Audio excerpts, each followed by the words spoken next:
Sir, but medyo tungkol din sa ICC po ba? May we know kung ano po yung sinabi ninyo about ICC and the Interpol? Kasi yun po yung...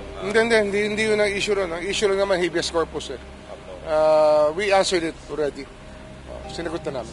Pero sir, kakayanin pa? Naibalik pa? Dati? Wala na yun. Tapos na yun eh. Tapos na yun. So, It's a done deal already. So It's there already. regardless, sir, dun sa decision... May hearings na yun doon eh. Continuing na hearing.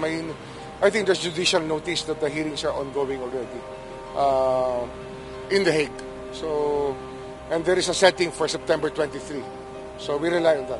So sir, kahit na maglabas ng decision ang SC dun sa mga petitions na pinay? That's speculative. I cannot answer anything speculative at this point. But for you, sir, mahirap nang ibalik, hindi na maibabalik. It's a done deal. It's there. Ando na siya. Tsaka sabi niya naman haharapin niya yung charges. I think that he has repeated that to all of us. Lahat tayong Pilipino narinig natin na sinabi sa atin ng dating Pangulong Duterte na haharapin niya ang kahit na anong paratang sa kanya kahit sa ICC. Kaya yun na yun. Ando na siya.